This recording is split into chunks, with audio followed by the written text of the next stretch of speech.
Twitch, but you don't see me on YouTube, right? No, I don't see you on YouTube, but I do see you on Twitch. Okay. Of course, because Twitch is. Oh, there I'm we just are. gonna There goes say YouTube. Twitch is. Oh, come on! I was gonna say Twitch was better than YouTube, You and then you you YouTube you, decides to you were gonna force me over really, to Twitch, huh? really. I was gonna try. I was gonna do my best. I've looked at it. It's something that I want to do, but man, I can't do it like you do it. You are streaming quite literally every night, right? Yeah, but I love it. I mean, even on slow nights, and there are some nights that kind of like, okay, this is kind of painful. I don't know how this is going to work, because especially in summer. Summer is like the absolute worst for live streaming, because I mean, some people do well with it, but like I have noticed, going back, 25 years, that there's a Mhm. summer slump that happens, Oh yeah. where you don't have as many people showing up, because they're out, especially in the evenings or sometimes on the weekends. They're doing a billion other things because the weather is great, and especially after the pandemic. Right. So summer months tend to be a little shorter, but yeah, I still enjoy doing it, if only to say, oh, this is what I got today. Oh, here's what I'm doing today, or here's what's going on here. What have you made today, et cetera, et cetera. So. I like that. Your energy is just something that I can't get past. And I know that we had a bit of a false start. So let me introduce, this is season 2, Sure. episode 45 of the Making Awesome podcast with the man, the myth, the Maker Deck legend, Mr. Chris Pirillo. Chris, can you give us the Backstreet Boys, the who you are, the where you're from, the what you did, and as long as you love me? I'm still hung up by you calling me a man, so I think that's the first time. This is like a rite of passage. Is that what this is? It This show? it could Now I'm be. officially a man. Will I grow hair on my chest? Will this show give me hair on my chest? It very well might. It very well might. Check when Okay, it's over and because let me know. right now I got like no growth at Okay. all. All right. It might And take some time. yes, I'd imagine. I'm extruding right now. Ah, The energy, it depends. Some nights, some days, I'm more energetic than on other days. I'm more energized by, uh, you know, finding things that just excite me, and that mhm. that whatever those things are, that those things have changed, over time, certainly. But like, this is decaf. I'm no longer caffeinated. Like last year, my body decided, like, in the ripe old age of decrepit. I'm turning 49 in 10 days. Oh, you Uh, you you are not the oldest podcast guest, so don't worry about that. okay, good. Well, I think I cannot remember. Today is Krusty's birthday, It and is. It is. I've got my Krusty mug. I've printed it out. I was the first one to print this model, as a matter of fact. This is the Krusty model that is available. And there's a hashtag, of course, on Twitter, but it's got, the printed. This is a. I think this was originally designed by Fix'em Dude, Mhm. and then Bugman ended up actually making the model. But it's got, this wonderful tiki style here, tiki style cat, and then they threw in MakerDeck logos on the side, which I thought was I great. And then the saw that. tail, of course, is the handle. So I've got my Krusty mug, though I'm not drinking anything out of it because it's not food safe. It's just regular old PLA that hasn't been treated. But See, uh, you I've know. I've learned. There are certain things that I've learned, and yes, I guess I had these. This is the attention getter right here. Yeah. The ears. These are 3D printed. I will take them off so as not to distract everybody and make this podcast less awesome than Oh, it was. But please.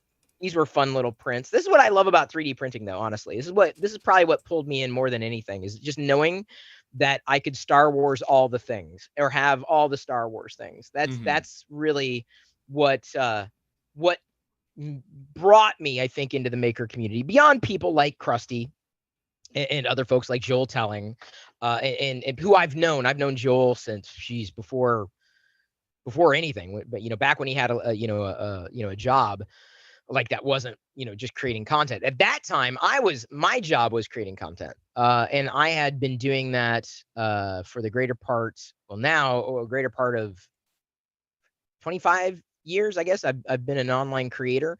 Started in 1996 with a Wow. fascination in software. Yeah, no, I'm, like I said, I'm old. Decrepit is the right word to use. I have yeah, always been interested in what technology does, not Mhm. necessarily what it is, but like what it does. So I've always been more interested in the software side of things, not necessarily from a development standpoint, but just like, oh, this software will let you do this, or this software will let you do that. And of course, hardware is the gateway to getting software. So, It's true. never really got into video games back in the day. Like, I had the Atari, friends had Intellivision, maybe saw ColecoVision, once or twice, PC gaming. Never really got exposed to a Mac, all that much apart from in college, or the Apple IIs that we might have had. We had like one computer for our entire school, grade school. So I grew up in the child of the 80s, and that interest in technology was always this transformative nature of how, I mean, you'd always see like Scooter Computer and Mr. Chips, these little segments they'd run, like the Yep. like Schoolhouse Rock, but for computers or technology back in the day. And with your computer, you can manage your finances. Well, I'm a kid, I don't have finances. Or you could do this, or you could do that. And I was always kind of amazed by that. But then Is that why you in don't want to be a man 91, so you don't have bills? yeah, trust me, I have plenty of those. It doesn't matter. Bills do not discriminate. No, They don't care. don't.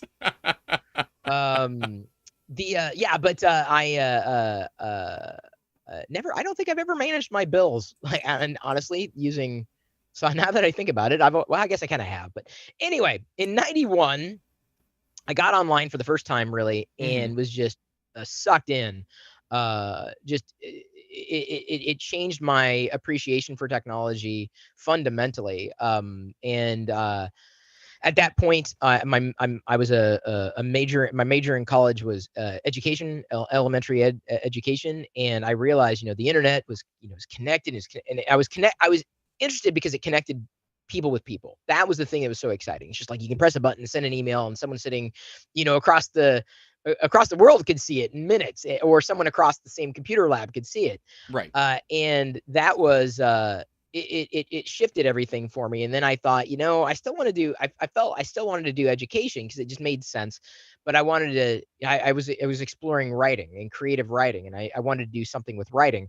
So I changed my major. Then I became like an English major, with education, right? But like it was a focus on English. Right. Not necessarily elementary education. So it would have been secondary, et cetera. So time went on. I enjoyed writing, enjoyed the creative process. I enjoyed communicating, and realized not long after graduating, like, this is not, I can tell you right now, this is something doesn't feel right. I'm enjoying the technology, but I'm not a technologist. I'm enjoying it and I want to write, but like, I have to have a job. How, what's gonna make ends meet, right? I got to be how do I pay the responsible. bills? Exactly. And how do I pay the bills that I could manage with the computer, right? That I inevitably would never manage with the computer. So I ended up doing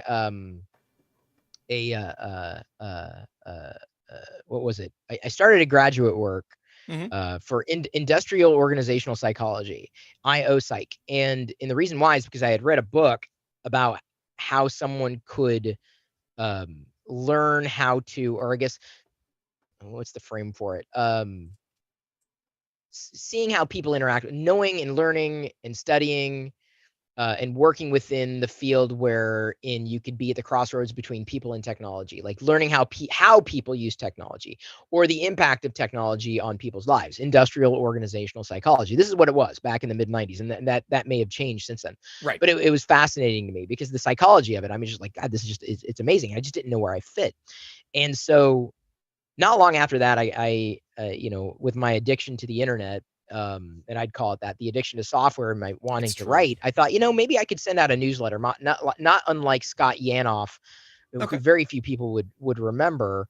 He had what they called an internet list, and there would be a digest, like an email digest, and it would be posted to news groups and FTP and maybe even Gopher at that point. Oh man! And it would be a list of all the things you could do on the internet, all the things that you could do were contained in this email.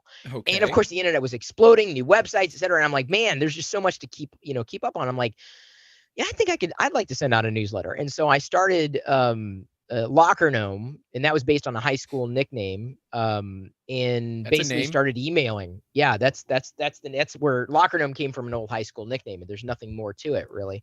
And it was a stupid name to go with, but I could have chosen anything, but at that point, you know, I was like, oh, you know, Lockergnome, I felt a personal connection to it. I thought it was generic, you know, people, it was different. People would remember it, and they did. A lot of people did, and it stood out. So I started sending out the email newsletter, and I'm not going to say it, I mean, it grew. I mean, it definitely grew. And I started making connections with people that I never thought I'd make connections with.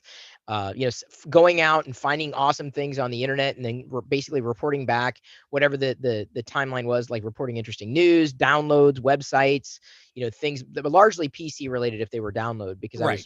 I was primarily PC at that point. But that's basically how I got my start. So I started my own career. I carved out my own career, and I'm very grateful for that, because it did pay the bills.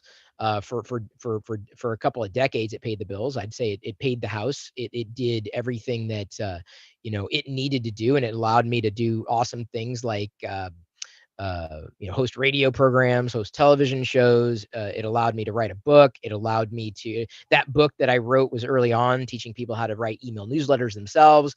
That book, the upfront, what do they call it? The The advance forward. for the book. No, the forward. Who wrote the forward? I can't, God, who wrote the forward for that book? It was someone awesome though. I remember like just being enamored. um, I think it was someone in the PC industry that ended up writing it. Okay. Fred Langa, maybe. Um, I'll have to go back and look at the book. Anyway, that book, Advance, where the money they give you before the sales, ended up paying for my student loans. And so, you know, because of the decision that I made, I was able to find a wide degree of successes, not based upon any path that anybody defined for me. So this would have been, you know, again, mid 90s, mid to late 90s. But yeah, you know, that gave birth to so many things, you know, hosting events, you know, doing different doing things that I never thought would, you know, I'd ever be able to do. And What's the most so memorable thing out of what? out of all Narrow the it things that down. you've done, right? What's the most memorable like thing you never thought you'd be doing? You're like, well, Oh, screw it, we're easy. here. That's easy. No, that's easy. Being invited to host a segment on the Star Wars YouTube channel live in the Presidio at Lucasfilm headquarters during the Force Awakens product launches. So Dude. no, I'm telling you, like everyone's like, oh, is it this? Is it that? I'm like, no, not. It's a mouse. That is a mouse fart. It all came down to those 5 minutes of doing that. That was it. Yeah, That's that was the when. I finally got it. Yeah, that was it. That was like, I never would have imagined that was something like that was even possible. That would, if there was something I could do every day, it would be that. Of course, you can't do that every day, or not everybody could do that every day. Star Wars is fun. Star Wars has always been fun, but yeah, it's not exactly something that, unless you work for somebody else, is going to pay the bills. So I don't even have to ask Star Wars or Star Trek and why, because we all know Well, the answer. Well, I love me a good Star Trek. I I mean, mean, that's the that's thing, is that one is fantasy and the other is sci-fi. And even so, I mean, I enjoy a lot of fantasy. Star Wars is certainly my fandom. I am a fan of Star Trek. More the later series. The original series was too campy for me, and I say that, and let me frame it a little better. okay. Battlestar Galactica was too campy. Buck Rogers was too campy. The Marvel television shows, you know, like Spider-Man or The Incredible Hulk, were too campy for me. I didn't enjoy those productions of yesteryear. You know, the live action stuff as much. So you know, it's not like, oh, Chris is just a fan of all sci-fi. I'm more a fan of, you know, good storytelling, good characters, good production value. And so the newer Star Trek, specifically Discovery, and I know this is controversial. I think Discovery is probably my favorite Star Trek series out of Okay. all of them. And Strange New Worlds has been great, but it doesn't top Deep Space Nine for me. It's fun, but it's like, so yeah, I can trek out, maybe not with the best of them, but yeah, people are always surprised. But Star Wars is definitely my fandom for sure. What first drew you to all of this, right? Because I'm reading a book called Crossing the Chasm, kind of Okay, understanding sure. where where the first movers are. And from what you just told me, you're very much a first mover when it came to the internet. You were right there as the curve started going up, and Yep. clearly you've made it through. You've crossed, and you're on the other side, on the up and up. I mean, what was that impetus? Because And if you can remember it, a lot of people have that impetus that changed their thought process into where they got to today. Do you remember what changed it for you? Well, I mean, I think it was a series of things. It was just, you know, I don't know. I mean, I remember certain moments, around, starting the newsletter. I mean, that's what kind of kicked it off. But, Okay. um, I can say this. I remember going into thinking, knowing nothing about being an entrepreneur, knowing nothing about owning a business, knowing nothing about operating a business. And again, this is not, I've said this before and I'll say it again. What used to be difficult is now easy, and what used to be easy is now difficult. So just imagine all the things we take for granted today, pressing a button and going live on the internet. That would have been impossible. Like, I'm just like impossible at that point. But like, setting up a Twitter account and being able to broadcast out, to the world, and them being able to find you easily. No, it didn't exist. That just didn't happen. So Yeah. a lot of those paths had not been forged. So I was like, well, this is the thing I think I want to do. And I went to, not knowing anything, not having any formal training, in business management or anything like that. Went to the Entrepreneurial Center at my university, and I said, "Oh, I'd like to send out a newsletter on the internet." Like, and you want to do what on the huh? And I'm like, this is what I want to do, and I think I can make money by advertising, right? I think this is the way that could be. I was an idiot, right? They But thought you in many were, but ways, well, I think they knew I was green, and I was, admittedly. But I remember I remember his name. Like, I'm not gonna say it. I don't even know he's still around. But I remember he said, no, no, no, slow down. You need to build a business plan. You need a marketing plan. You needed this. You needed that. You need to figure this out. You need to do this. I'm like, what? I'm like, I I just don't want to know any make of a that. And newsletter. that's it, and I'm like, I thought, I don't think that's the only way of doing it. I'm like, no, I'm pretty sure it doesn't need that. And I wasn't wrong. It didn't need that. And honestly, had I taken that, that kind of advice and not taken a risk on that, it would have been problematic. But again, I would have appreciated the guidance. Someone who knew better, right? It would have been helpful, but he didn't understand it. No one understood it. No one got it. No one understood at that point. Mid 90s, like, 1990, would have been 95, 96. Like, no one understood it. So they couldn't wrap their head around it. Now it's a different story when you can wrap your head around, because then you can speak definitively. I'm like, oh, you want to start a YouTube channel? Okay, here's what you got to worry about, right? Because you've done it, as opposed to, I have no idea what the hell you're going to do. Right. I don't understand it. Explain it to me, right? I'm like, well, it's a newsletter on the internet. Like, there's nothing to explain. That's it. It's that simple. But how are you going to do this? I'll figure it out. And I did. So, having enough fortitude and strength to carry through on something, was something I think I've always had in me. And so when a new platform these days comes around, I don't get excited, because honestly, technology doesn't excite me as much anymore. I can tell you, I don't know when. Well, I know when that changed, but it just started. I think, as I used to look at technology differently, right? Hmm. In the beginning of my path than I do now. It's always been a means to an end, but honestly, people ask me, and I'm going to say it, relatively insipid questions like, "Are you using a Mac or a PC? Are you using an iPhone or an Android?" I'm like, I use them all. Are you going to get the new iPhone? Probably not. Why not? Why? Why don't you like Apple? I never said I don't like Apple. What do you? Gone are the days where technology was just this unique thing. There was a time where you can go to a hotel and they didn't have Wi-Fi. There was a time you could pull up to a gas pump and they didn't have a credit card terminal. There was a time that you didn't have a personal computer that you could stick in your pocket and walk around and get access to. There was a You mean time, the one and on your that pocket, the one on your wrist, right, everywhere. yeah. Exactly. It's ubiquitous. And I think when technology became ubiquitous, it became far less exciting for me. It really did. It just took a nosedive. I'm like, okay, everybody's got one. It's not interesting to me. So I tend not to get caught up on a lot. I'll get caught up in certain technology oriented discussions, but hardware just doesn't compel me. It just doesn't. It never has, and it never will. So hardware is always a gateway to software experience or a higher quality experience. Right. You got a super chat, so you should do a We shout did, out. yes. Thank you, Russ, for the $20 super chat. I appreciate it. I don't like to interrupt people when they're talking. So I'll interrupt you to say hello to Photismint. yeah, no, we got And Fotis, Monsoon Pez Josh. Liz, Courtney from Filament Stories, Monsoon Josh, Kit, Andrew Rogers, Carl Fenton. I saw 3D Printing Professor, Krusty was in here as well. Yep. Maker Viking. I saw Bob somewhere. So many people hanging out. Thank you guys for coming. Now, And Russ is donating to my Earth Fund. Oh, nice. We're sponsoring. MakerDeck is sponsoring Earth. I saw that. We became a bronze sponsor. Yeah.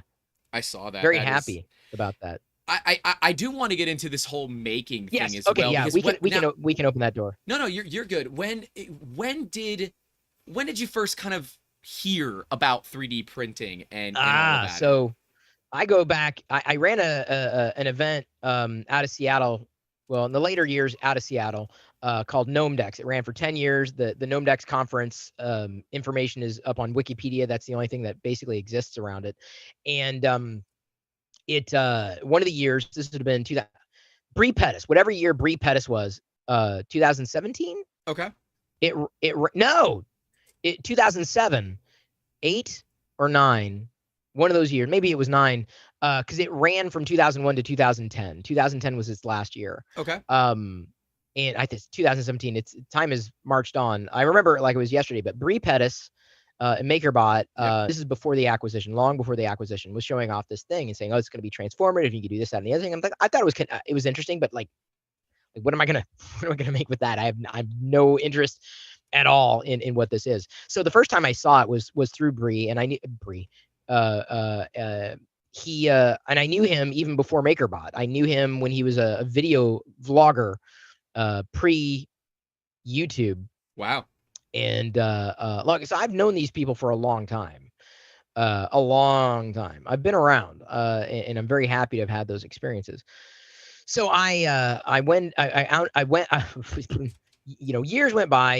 I saw 3D printing. It was kind of interesting. It looks kind of clunky. It looks, I don't know, it looks kind of messy. I'm like, what am I gonna? It was clunky back in the day, man. Well, let's face it, it is still clunky. Oh God, but it's so much better than it used to be. But oh my gosh. I'm not going to disagree. Just like the internet, it's better than it used to be. You know, but like it's still clunky. Smartwatches, better than it used to be, but still clunky. Smartphones, better than it used to be, but still clunky. A lot of the technology we have is still clunky, but that's good. That gives us a room to grow. Mm-hmm. That gives us, goals to shoot for. Oh, there we go. Filament Stories. Thank you, Filament Stories. Chat. She says, I think I follow her get on there, bring Amber. Yeah, I'm pretty sure I follow her on TikTok, although I'm not as active on TikTok. I'm more of a filament fan, honestly, than I am a 3D printer fan. So I totally I gotta connect you guys then, because no, I'm a huge fan of filament. I'm printing right now with a tricolor filament. As a matter of fact, I've got I'm doing a vintage style gonk droid someone made. Nice. That you can articulate. Only takes about an hour or so, but it's a triple color filament. I think this is a Sunlu, something like that. Okay. Sunlu, I think. It's it does. This one's got like blue, red, green. This is a Wexter Grogu that I did. Yeah, so I love filament. But I was in a single printer club up until recently. So this is how I kind of got pulled in. Coming back, I will not forget the original question. It's fine. This podcast is based upon tangents. That is how it started. Okay, good. As long as it's not based upon cosines or sines. Maybe okay. Signs to like the stream, but that's maybe about it. Hang on. Okay, but that's my angle. Okay, in all this, that's my angle. No tangents. But is it acute or obtuse? Well, I think I'm acute. Sorry, I had to pop over here to grab something. No, you're good. You're good. So I think I mentioned, I can't remember. We were having a conversation before. I've known Joel Telling before the world knew Joel, and he made this for me. This is based upon some Star Wars stuff that I did. It's a Chris Pirillo Vader head. Okay. behind, like, it's like he was doing something. He has this in his channel. If you look in the 3D printing nerd channel, I think Chris Pirillo, Vader Fun, something, he said making a model for Chris Pirillo, so that he made this for me. And so I was like, oh, that's a pretty cool object.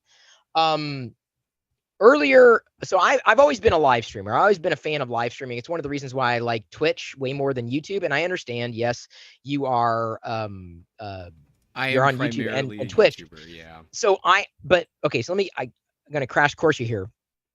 I live streamed 24/7 on Ustream. Ustream was acquired by IBM. Yep. Ustream was founded right around the same time as Justin TV. Justin TV pivoted to Twitch. What is now Justin Twitch, TV yep. became Twitch. Right. So my Twitch account is like 14 years old. Like, it's old. I've had it for a long time, but I didn't really use it because I'm not a gamer. I'm not into gaming.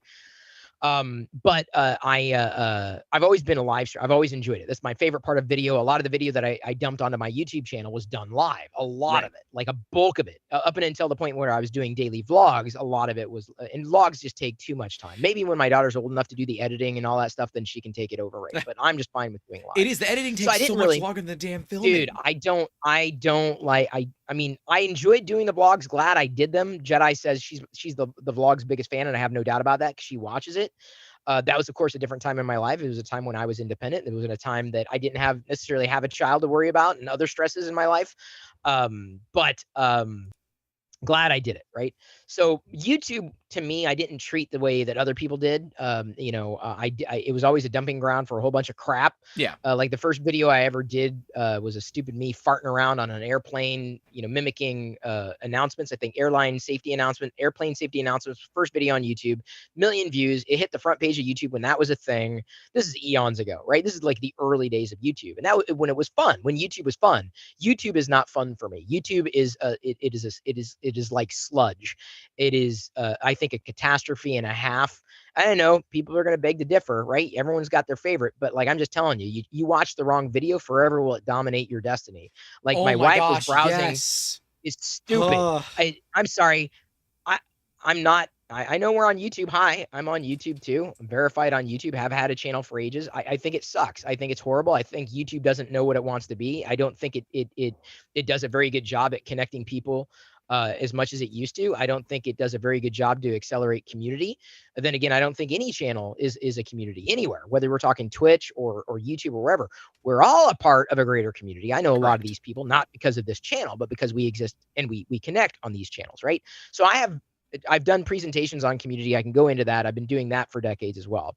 Either way, I done live streaming for the longest time, and I stopped doing it. And I was just like, because I had other things I had to figure out. I had to basically find something different, because it was no longer doing it for me. All these technology discussions were just boring as hell. I was done with it. I'm like, I don't care. I can't do this. I've got to do something else. I got to try to do something with all my experience.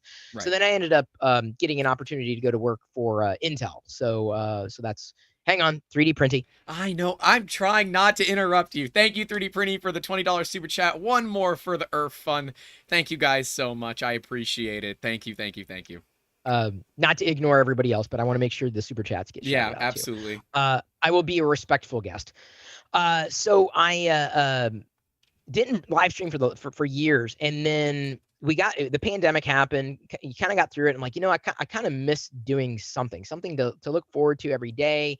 Got through the pandemic, really didn't feel a sense of accomplishment. I was no longer doing a lot of independent things. I was just missing something. And so last year, 2021, or I guess at the end of 2020, when we got through that horrible year, I said, I got to do something. I thought, what can I accomplish? And when I think about goals, I don't make outlandish goals. Like any goal that I set is not going to be contingent on anybody else. That's the key. If you're going to set a goal and you're going to aim for success, don't make it contingent on somebody else. Don't say, right, oh, I'm going to make a goal by having, 1 million followers by, 2030. I'm like, that's a bad goal. I mean, it's something to strive for, certainly. But like, a better goal is I will be consistent and do one video a week, for the next year. You're in control of everything, stem to stern. Always set your goals where you are 100% in control of those goals. Because the moment that you make it about somebody else, the moment that you make it contingent on somebody else, you're setting yourself up for failure. And they're not going to understand why you're angry at them. Well, you should have done this and you should have done why? I don't owe you anything. Like, but I mean, you make it your goal. So I made a goal to live stream every day in 2021. And so I was like, okay, I've live streamed on YouTube. I was doing that in the early days of live streaming on YouTube, but YouTube live sucks. I mean, it works, clearly it works, but like discovery is catastrophic. Like getting people who are subscribed to recognize that you're live streaming is just non-existent. You're battling an algorithm, you're battling a platform that doesn't care about live video, and you're battling a platform that has live video as an option. So all those things stacked up, I'm like, this is stupid. Why am I live streaming on YouTube? Where Twitch all right, well, is let me see. strictly live streaming only. Twitch is they the know option. their target. That's what you do. Well, for the most part, they know what their product is, or at least what it does. Twitch has got its own set of problems. But like the thing is, I never have to battle an algorithm. The algorithm is me on Twitch, right? It's like I'll have to, with it, like with anything, your biggest competition is attention. Like there's so many things that are happening, so many amazing things that are happening on the internet. But at least on Twitch, when I'm live, people will see me in the sidebar, whether it's high or low or in between. They'll see me. They'll see, oh, you know what? It's been a while since I've listened to Chris. I wonder what he's up to. I wonder what everybody's doing right now. I wonder what's happening. Click. So like, then I know at least that I'm being surfaced in that capacity. Right. Twitch had figured out raids before YouTube came along. But again, YouTube, even when you pass your people onto another channel, you're fighting the culture. YouTube, there are a whole bunch of islands unto themselves. This. But I just got access to it, I should say. The problem is the culture doesn't care. And I don't even know. The culture isn't here to watch live video. The culture on YouTube is not here. I know this is the irony. We're streaming live. I'm grateful. But the culture on YouTube in general doesn't come to YouTube to watch live video. And I'm not saying, hey, well, I'm an exception to the rule. There are exceptions to the rule. No doubt about that. By and large, trust me, I've done this. I've seen it. I've experienced it. I know what the hell I'm talking about. YouTube doesn't know what it wants to. Shorts, do shorts. Not live, do live, recorded videos, but it's got to be this long, but not that long, and enough people have to watch it. But if not enough people watch it, then we're not going to share with the other people who subscribe. You can subscribe, but we're not going to send you videos when the person subscribed. You're not going to find out about the videos that you subscribe to unless enough people watch it. YouTube, the algorithm. That's YouTube. The algorithm. It's Google, really, but yes. The algorithm can shove it. So I don't want to hear the arguments of how YouTube is better for live video, because it's not. I don't think that it is. End of story. I don't think that we don't have a good audience over on Twitch, so. Yeah, but Twitch is so here's the thing. I have no Twitch idea how to is use not Twitch. YouTube. Okay, but that's fair. It's fair. Twitch is different. Just like Twitter is different from Facebook. You can't tweet on Facebook. It ain't going to work. You can't Facebook on Twitter. It ain't going to work, right? Each platform's got its own culture, right? And expectations. So TikTok, the same way. You can share TikToks everywhere else, but TikTok's got its own thing. So, I had the same hurdle. I'm like, I don't understand it. Like, how does this work? Okay, that's chat. That's easy enough. I'm like, okay, just broadcast OBS there. Oh, okay. And then it's all about engagement. That's what it is. Live video is all about the engagement, the connection with people and interconnecting with other people. And that I totally understand. That's the thing I love. So in 2021, I said, I'm going to live stream on Twitch every day for this year. And I've continued to do it. Because as much as I might not be in the greatest mood, might not have 100% energy, or maybe it's a slow night, I still do it because it's about consistency. That's what it is. It's just about consistency. And so I feel like having that consistency is more important to me than anything else. So wait, 3D Musketeers. So you're saying why not both? Can you clarify?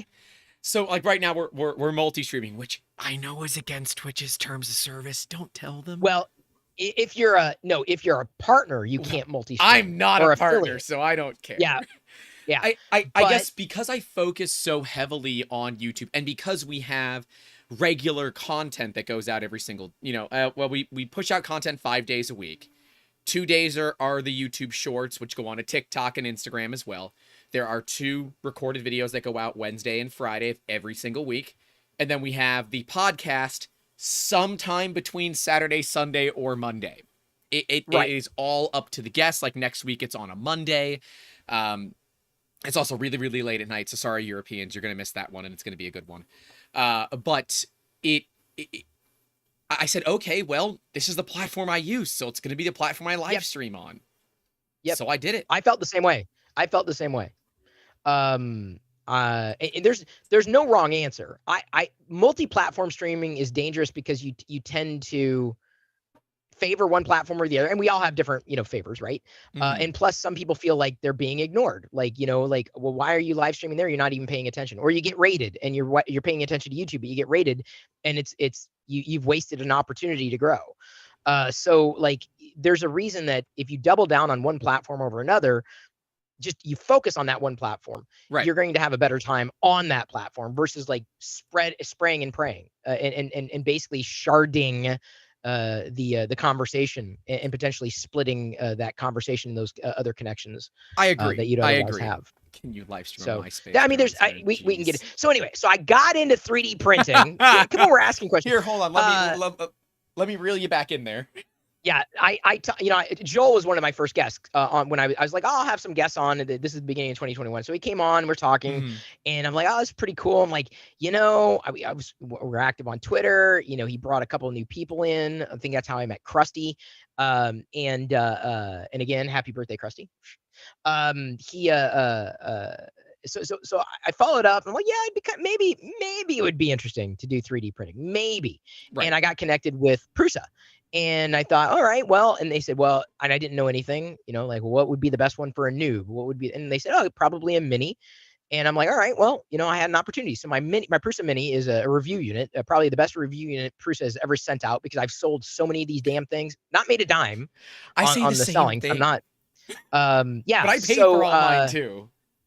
Well, see, I didn't, but it paid for itself for Prusa sending it out. Oh yeah. So I'm very grateful. I use it pretty much every day, nonstop. And well, now I pretty much use it nonstop because we have the Maker Deck project. Yep. I know we're going to get into that. Oh yeah. We're not going to leave this without getting into Maker Deck. Yeah, no, of course not. At this point, no, because that's my, if I had anything, that's what I'd hang my hat on. So a lot of what I've been doing with 3D printing is just messing around. I only had one printer up until a few weeks ago. Bamboo Lab came and said, hey, would you be interested in kind of giving us your thoughts? I'm like, well, I don't really review hardware. I'm a noob. He said, no, that's perfect. We're trying to make it for the average person. I'm like, oh, awesome. I would love to give you feedback. So that's how I ended up getting a Bamboo Lab Carbon X1. And for the most part, it's been fine. The software definitely needs improvement, but they know that. Yeah, so I'm in the 2 printer club now. Hey, everyone has to start somewhere. And I think you've kind of started with, in my opinion, one of the best printers in the industry, the Prusa Mini. And I love the Mark 3Ss. I have 4 of them behind me that are in frame. There's more than that, but there's 4 behind me in frame. I have 4 minis, and I will tell you, when I go places, I grab the mini that I printed the handle for, I huck it into the back of my car, I go somewhere, I set it on the table, clean the bed with a little bit of alcohol, click print, and walk away. Because the printer is just going to work. And I understand they're not cheap. I understand they're about $500. And you can, sorry, but what cheap as opposed to wasting your time, wasting filament, wasting electricity, wasting what? Okay. What is your time worth? Pay yourself $15 an hour and try to get the same prints out of an Ender 3 that you can out of a Prusa Mini. Caveat, I know some people have problems with their Prusa Minis. It's a thing, and I'm sorry, but assume your Prusa Mini works perfectly, as most of them tend to. Try to get an Ender 3 to perform the same way. You're going to end up spending 30, 40, 50 hours, plus upgrades, plus a new hot end. And at some point, yes, that is fun. Enders make great second printers when you already have something reliable and you just want something that you could screw around with. But I think I've started to graduate away from the hobbyist side and move more into the business of, I just want it to work. And don't get me wrong, I still buy Prusa kits because they're fun to put together. But I do just kind of want them to work sometimes. It is like... It's nice. Yeah, that's my age. I reached the age where I don't care. I just want it to work. I don't want to tweak. I just want to press a button and move on. Life is too short. I don't want to tinker. I don't want to mess around with things. I don't want to waste money. Certainly, Fotis mentioned something that costs $250 and doesn't work is expensive. That's exactly the point we're making. Honestly, that's a great way to put it. If it's $250 and doesn't work, it's expensive. I like that. Yep. I'd rather spend $100 on something that works than $10 on something that doesn't. $10 is more expensive. That expense is relative. So I've been making pretty much since the beginning of 2021, largely on the Prusa, most Star Wars, and have been having a total blast. I do it on Twitch every night. I don't really upload to I upload the archives to YouTube. I've got a second Chris Pirillo live YouTube channel. But the Chris Pirillo channel, there's not much that happens there at this point, because it's just like, it doesn't matter what I post there. YouTube doesn't show the subscribers. So what's the point? That is the problem, right? If you're not consistent, the algorithm kind of smacks you back and says, no. Yep. This is how it works. Problem. You play by the rules or you don't win. Yeah, and I don't know what consistency looks like for YouTube, because I want to do live, but I've done interviews before in the past, but I've done them on Twitch so we could raid into MakerDeck on those days. But I thought about doing it that way. It's just, I've done so much on YouTube, it's just full of crap. My personal channel is full of crap. It's full of everything. Lego videos, Star Wars videos, personal videos, tech videos, review videos, beer videos. So the algorithm doesn't know what your audience wants. Yeah. So it's and as much as I would love to start a new channel, the problem is inevitably I've tried it before. People look for you on your channel, and right. I have that channel. So it's like, it's stupid. I got caught by YouTube anyway. Yeah, you tried. You flew a little too close to the sun. It's okay. Yeah, no doubt. Yeah, it's okay. That's what it was. So this whole idea of being live and sharing and being part of the community has pretty much been a consistency for you for multiple decades now, right? Yeah. Clarify. Go ahead and clarify. So ever since your desire to kind of bring people together with this newsletter, and then it moved into creating content, then it moved into live streaming, I feel like the consistency was always, I want to bring people together and get them kind of participating in a larger thing. Is it right? Does that make sense? Yeah, I mean, I guess I've always done that, whether I knew it or not, following interests and passions, in coalescing and collaborating. Community springs out of that, the idea of community, because community, is basically the antithesis of ego, right? Like anybody who's doing anything with 3D printing, I mean, you've got certain personalities within it, but like they're all tapping into the greater community.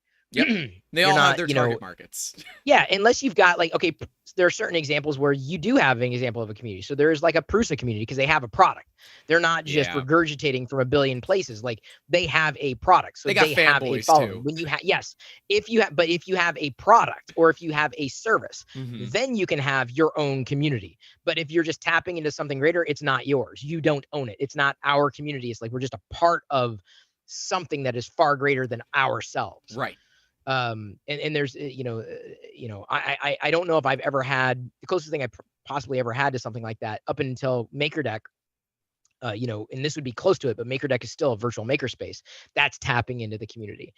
My own product would have been like an event or an event series, like Gnome Decks was one of them that we ran. It had a community. People looked forward to it. So you see this as you're just a contributor rather than a kind of a visionary. Most of us are. Yeah, most of us are. Most of us are contributing. I don't know, man. That's all we're doing. You seem to be spearheading this idea of, because you go live on Twitch still every day. Is that correct? Yeah, but it's relatively easy. It's in my workflow. Like it's that is just time spent. Like, instead of commiserating with people at a bar every night at Cheers, I flip on a camera and commiserate that way. I do enjoy them. A lot of times I but yeah. but that's fine. But that's not a community. A channel's not a community. It's a cult of personality. There's no doubt about that. It's, it's a cult.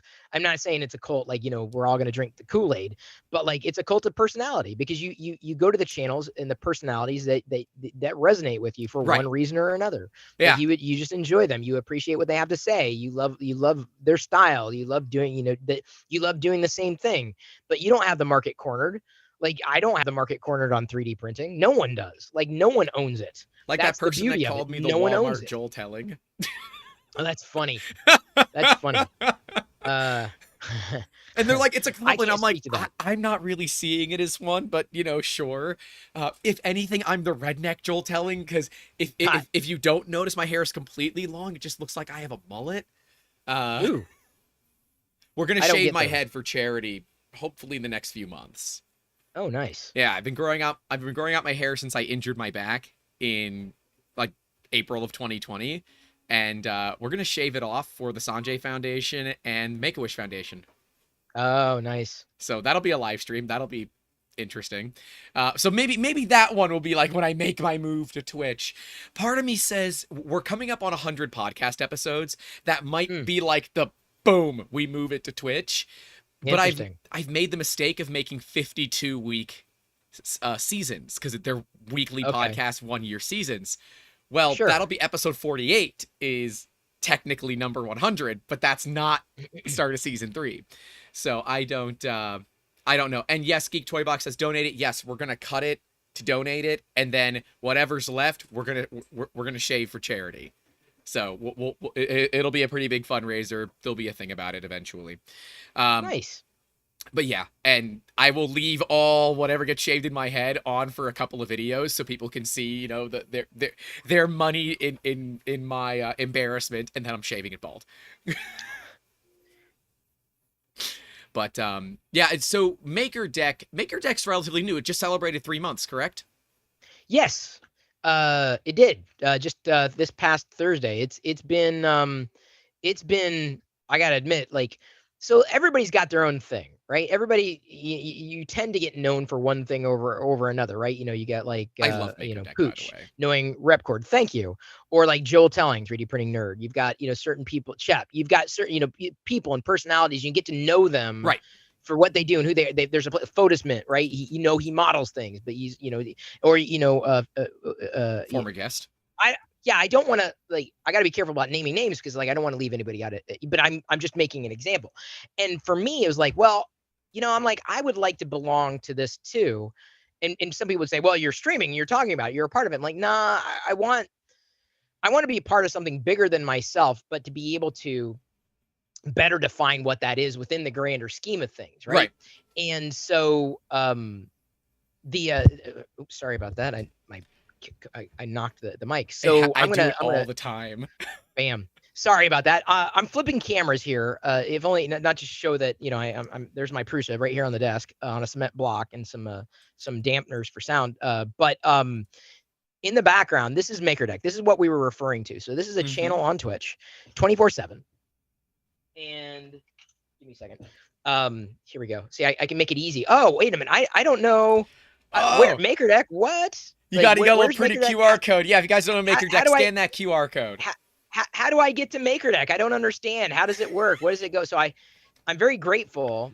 People who have been very supportive, including K2 Design. If you're in the chat and you've scanned it, let me know if it works. I don't want to scan it on my phone, but yeah, it should work. It should pull up. We've tested it. But he modeled. I kind of asked him, it'd be nice to have a QR code coin. Yeah. And so is the other side the MakerDeck logo? It is. Now, it's not a fancy one. I just kind of colored it right this way. That looks good. No, it does. I mean, people have gone though. They've K2 also designed something a bit more clean. I've seen that one. With different people use different colors. The logo itself was generated on I just went to a generating website and like let me just generate a logo. So the logo was not made by human. It was made by AI, and these are the colors that it went with. So I'm like, no okay, kidding. I did not know that. So yeah, it was that. So anyway, it's not that hard to find. It's at MakerDeck on Twitch, on Twitter. Liz even set up an Instagram account yesterday, though I don't know what's going to happen there because we don't have anybody operating that. It's difficult enough to keep up with what we're keeping up with today. Yep. So anyway, MakerDeck is a live virtual makerspace, Okay. 24/7, with people from all around the world. Anybody can participate. And it's not just 3D printing. There are people that someone was programming, right? They were developing. People have modeled, like using CAD, like, right there. Even Wexter modeled one of his He Demogorgon, did. like live on MakerDeck, and then It's printed pretty it cool. live on MakerDeck. We've seen, Photosmint also print. I believe I've come in and he's been printing. Yep. So personalities in the community are also streaming into it. People who either may have their own Twitch channel or not. You don't have to have a Twitch channel. You can just like a makerspace. You can walk in, you can watch, you can participate, and just, kind of enjoy it. And chat is just as active as what's happening on stream. So we've got Hollywood 3D printing a Krusty Cup. We've got a 3-headed dragon being printed. Liz up in Canada printing something practical for Krusty's birthday. Kieran in Australia, a Kiwi printing Krusty's koozie. Kit Skyfire doing Hella Flumps.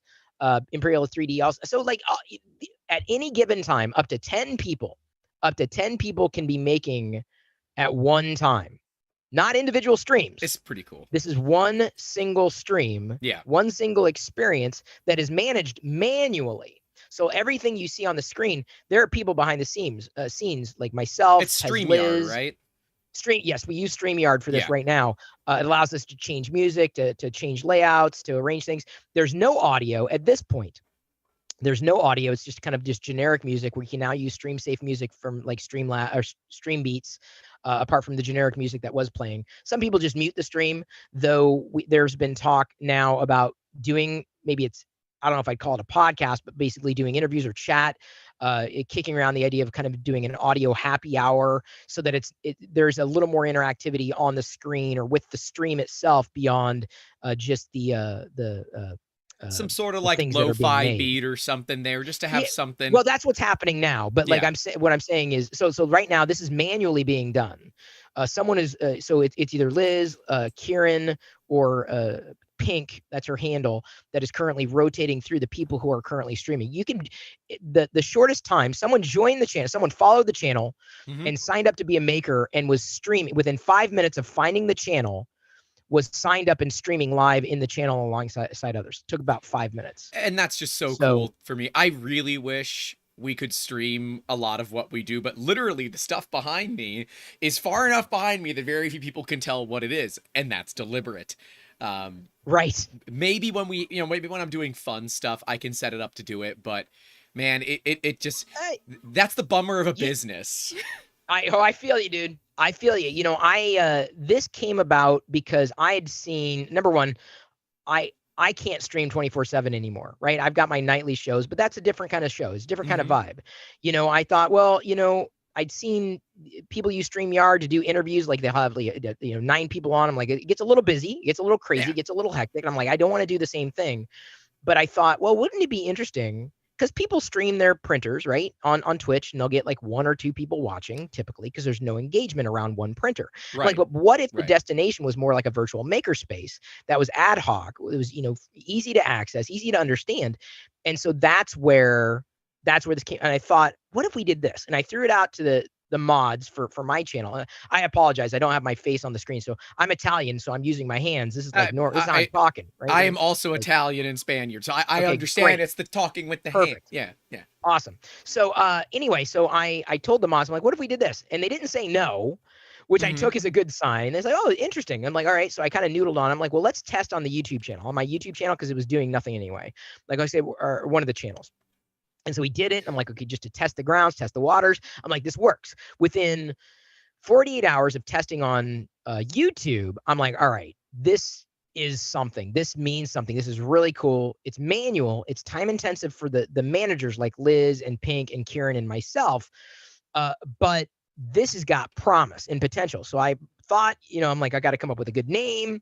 And I thought something generic. I didn't want it to be like 3D printing. Some people identify 3D printing, but I want it to be called like Maker. The name is Maker. amazing, like, by the way. So, but it worked, right? And it was not freaking taken. Works. And you know what I'm saying? So we've got like people build Lego sets. They've done weaving. They've done painting. Last night, Sith Lord Brit was painting. So it's just makers in general. This is not just 3D printing. Like it's not just FDM, like resin casting, and it leaves a wide open door for a lot of different types of makers. Yeah. So this, we kicked it off about basically 3 months ago, and we've already picked up in 3 months' time with little more than just an active chat. We've got the Discord server, of course, that basically just exploded after this. Yep. And then just people making, and what you see here has picked up 1,900 followers in 3 months on Twitch, crap. which is That's nuts. For growth on Twitch with no single personality driving it. No, like, hey, everybody, I'm going to walk on Lego bricks, if we get a hype train or whatever. Nobody doing anything like that. It's taken off, and it works, and people look forward to it. They play it like 3D Printing Professor, who, by the way, I got to give a shout out to 3D Printing Professor. He's got a Kickstarter right now for his Skyforce series. Yep. I'm kind of interested because he's got. Yeah, the printed blocks, and which I printed one of them. I'm like, this is really cool. I got to check out the mechs that he did, because I'm like, oh, I may want to print one of those. I don't know, because most of what I print is Star Wars related, but the spaceships and the robots, that's also fascinating to me as well. So anyway, when we were doing this and we started, we kind of knew how it was going to go and how it was going to grow, but a lot of it has been based upon what people have done with it. So like 3D Printing Professor, the reason I call him out is specifically because that's my wife, by the way, who just walked into frame. I don't know if you realize she walked into frame. Hi, wife. This is Diana, who's brought me water. Thank you. So he put it up in his actual makerspace. He brought it up. That's my wife's butt. It's a nice butt. Thank you. Everybody, round of applause for Diana. Round of applause. I gotta do that, otherwise I'm in trouble. Anyway, sorry, I moved that camera. He put it up in his makerspace, so he's playing it on his TV in his makerspace. I think it's perfect for makerspaces, man. That's what I'm saying. So I'm like, dude, if I see a TV in public, I'm like, hey, put up Maker Deck. It's inspiration. It's inspiration. Seriously, I found things that I didn't know I could print, watching what was going on here. Like, I love it. I love it. So I have gone to Maker Deck for inspiration on days. It there have been some tough days. It works. Yep. So he did that. We've had educators like Dues works for a school board, but I don't know if he's put it up on a screen. Who's put it up on a I'm blanking on who's put it up on a TV. Jerry Switek, one of them. There's another, Darth Gallum. There, he's the educator. There's been like 2 or 3 or 4 teachers who have taken pictures and posted to Twitter in their classrooms. They're like, their classrooms, they've put up Maker Deck to show, hey, their students what is happening, what's going on. So it's been awesome. Oh, there we go. He just dropped a $25 super chats. Thank you, 3D Printing Professor. Check out Print a Block. And since the mods did not hear me or see the comment, I'm going to go find it. And I'm going to put the Kickstarter link in the no worries in the chat for people. No worries. Because seriously, go support it. 3 days to go. It is fully funded, but that does not mean you should not be doing it. There's the Kickstarter link going into chat right now. Happy to, honestly, I'm very happy to support anybody I can reasonably, right? Who are doing really cool things, and honestly, who have been equally as supportive of Maker Deck. Not everybody has, right? But a lot of people, who kind of understand, like, oh, this is it. It's not a difficult thing to understand. Maker Deck is people making simultaneously. That's it. That's it. That's it. You can watch. You can have it up on a second screen. You can have it up. You could be watching someone doing a podcast. And the beautiful thing, it's a perfect lurking channel. You kind of joked about lurking. And it's a perfect lurking channel, dude. It's a perfect have it up on a second screen. Watch whatever you're going to watch, but you can have it pulled up. So it's worked out very, very, very well. It fits and it doesn't compete with anybody or anything out there. It's not about competition. It's about, it fostering that collaboration. So yeah, I'm very happy that the idea came to me after, I think it was not long after having a community discussion with Pooch and Uncle Jesse on Pooch's stream, Maker That Money, talking about community. And I thought, it was like, I haven't done a community effort in the longest time, and I really missed that. And so it came out of that. Oh, not to leave out the 3D Gloop guy, but he was also on there as well. Yeah. And if you don't have Gloop, go get yourself some Gloop. I don't have any glue, but I just use like the Gorilla Glue. Dude, this stuff is amazing. Don't get it on your skin because it is methylene chloride based. I got to be careful about that. That's one of the I'm just like, that's one of the reasons I don't do resin. Like, I love the output, but I'm like, I'm just a little concerned about everything else. Yeah, and like Bob says, it's not about competition. It's such a hard concept for people to understand. That's right. I love Bob. And I really, I mean that in the kindest and the most direct way, because Bob gets it. And I think Bob gets it where some people don't. And certainly, is someone who I think knows this landscape a hell of a lot better than I do. But it's true. It's not about competition. And I think creators get caught up in this mindset where they have to compete. And yes, there's time. Like, if I'm doing a live stream and you're doing a live stream at the same time, it's difficult to watch two streams at once. Yep. And, people got to make up their own minds. They got to decide, which one, resonates more deeply, which one, do they want to support more? They have to make the decision.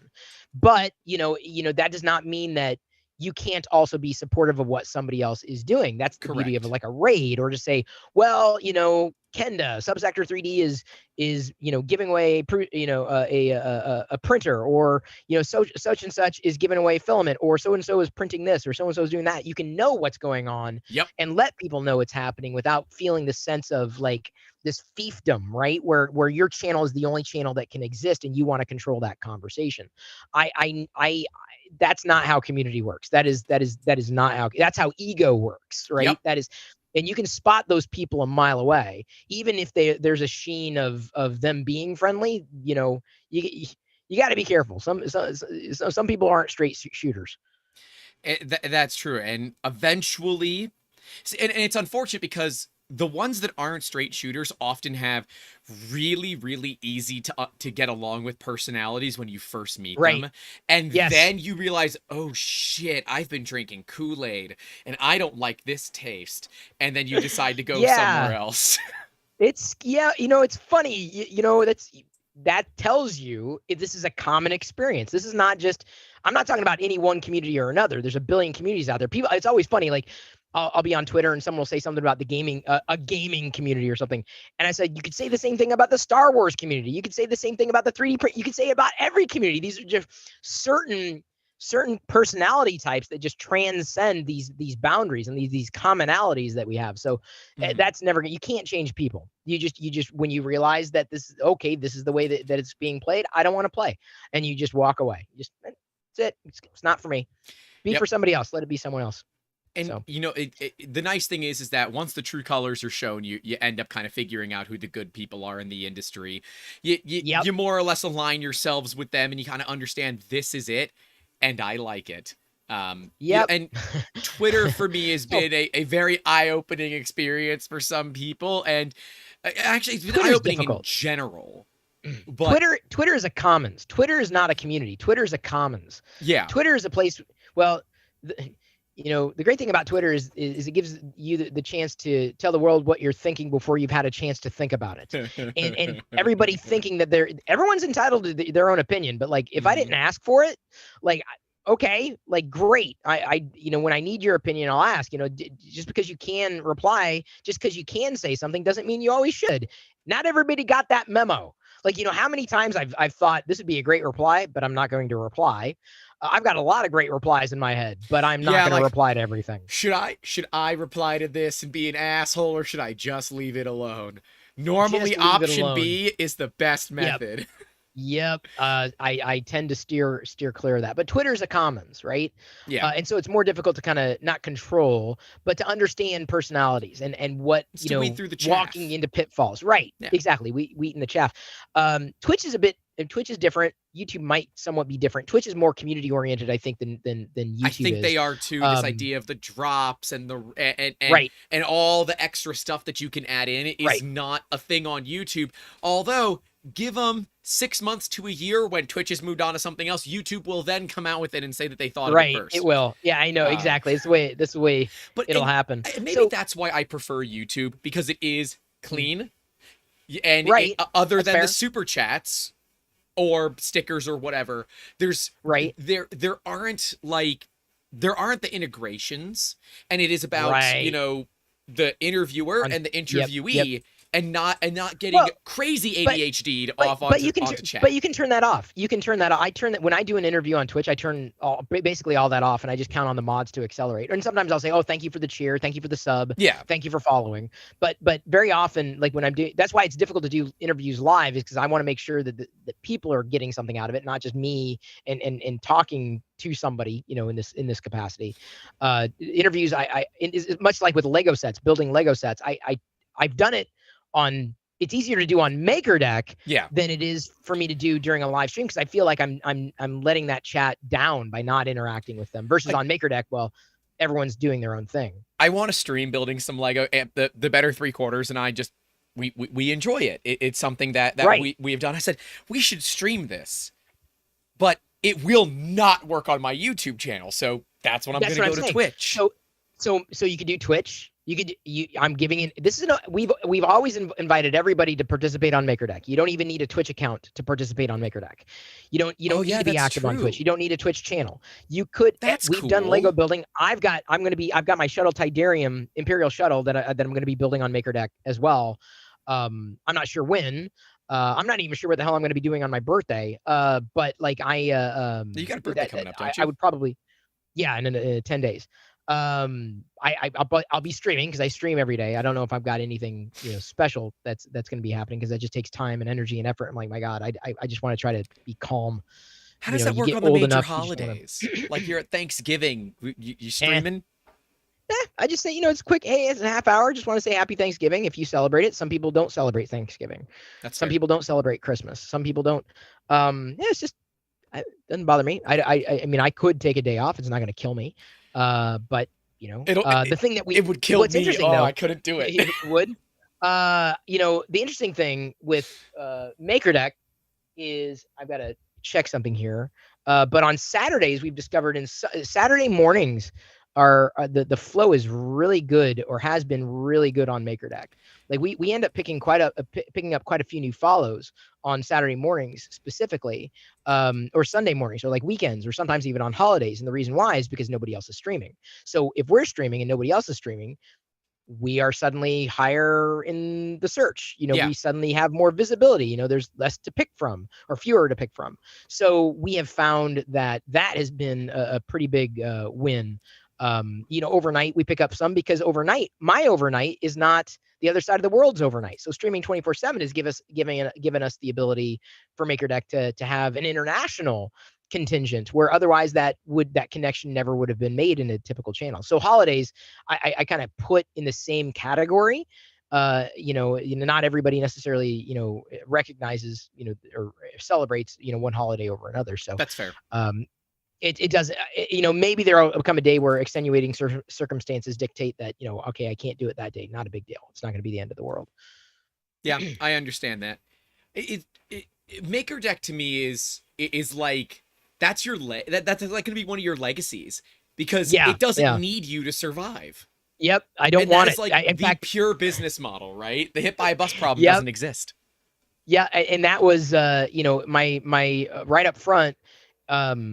I didn't even have my name listed on the about page. Like I had everything fleshed out except for my name. Then someone on Twitter basically said, "Who is this? Who is this? Who's doing this? Who's behind it?" And I'm like, "Heck is this freaking MakerDeck? I've never heard of this thing." And Bob was like, "Yeah, it's Pirillo." I'm like, "Oh, okay." Yeah, that's what it is.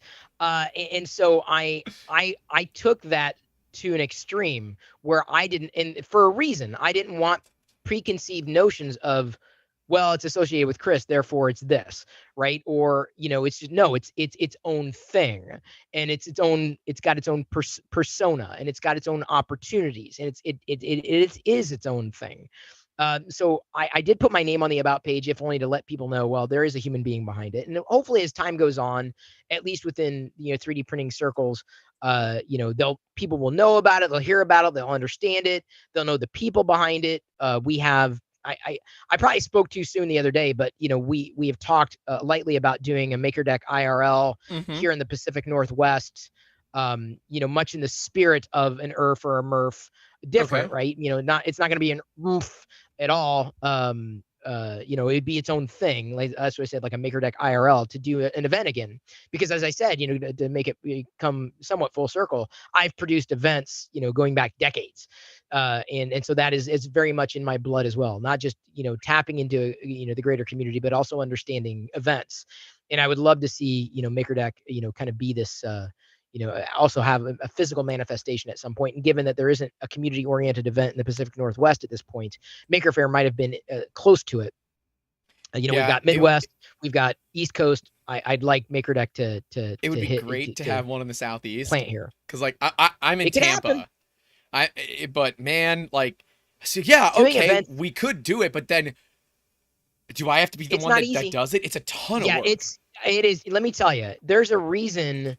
Events are very difficult, and I'm not saying that to keep you out. If events were easy, everyone would do them. I'll say that.